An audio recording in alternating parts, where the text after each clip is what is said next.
Hey, it's John Riley in my backyard. Got me a ton of Florida slash pine to mill with my mill, which I added 5 feet. Actually, my friend Dave from the bike store put it on for me, and he put this up for me. Super nice guy. So now this is a 15-foot length mill.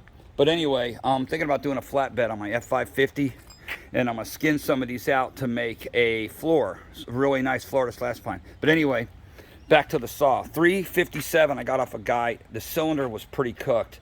These have the auto compression release, which is just a terrible idea.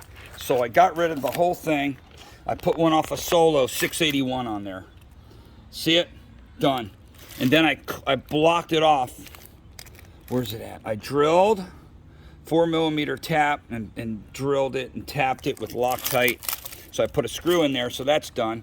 These intake manifolds are horrid. They leak like a sieve. So I took it apart, I cut off the plastic part, and I put the clamp on there, but it still leaks. So I had to take some fuel line and cram the carburetor forward, at least on one side. The other side came off. But anyway, that's the only way it wouldn't high idle on me. So it still leaks because of that little impulse deal, whatever. But anyway, once you cram it forward, it's pretty good. So I did some transfer work to it. I've definitely modified this muffler. I put 2 openings so it's not loud. I put a screen in there and drilled it out on the inside. These mufflers are terrible on these 357s. This is the 199 series with the closed port and the Walboro HD carburetor, which is killer. So I took the limiters off. You can see that. Man, I spent 10 hours in this thing. I had to clean the cylinder. The ring was completely frozen into the piston from, having scuff marks. So I sanded it. I had a brand new caper ring I got off Definitive Dave. I put a ring in it.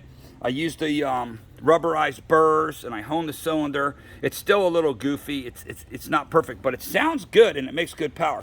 My favorite thing to do to these saws from the 346 on up to the 357 is run the Pico 050 chain semi-chisel off like your climbing type of saw with the 16-inch bar, and they're like surgical as far as, like, I use these for cutting stumps right flush with the ground, like little squares and shit out. You can go any direction you want with this chain. It's amazing against the grain, and it just, because it's such a narrow girth, it's beautiful.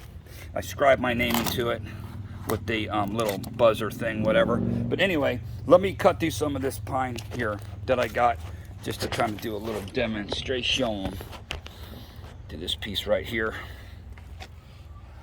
This is freaking Florida mangrove. This is the hardest shit.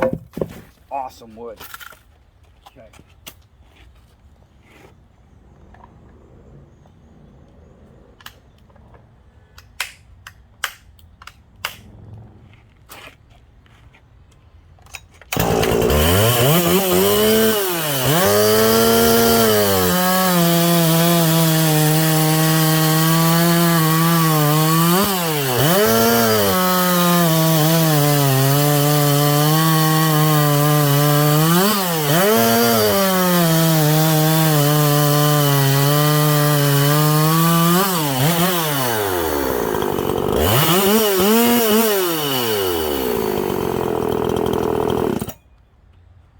There she blows. I love these little saws, man. They're so good. I just don't think they, in my opinion, I don't think that ball's enough to spin a full-size 3/8 chain. I think it just pulls the motor down a little bit too much. And a 20-inch bar on this thing, it'll work. And they're nice and light, that's for sure. But I just think they're a hoot with the 16-inch bar and the small chain. They just got a big set of gonads when it comes to that. So, all right, thanks for watching.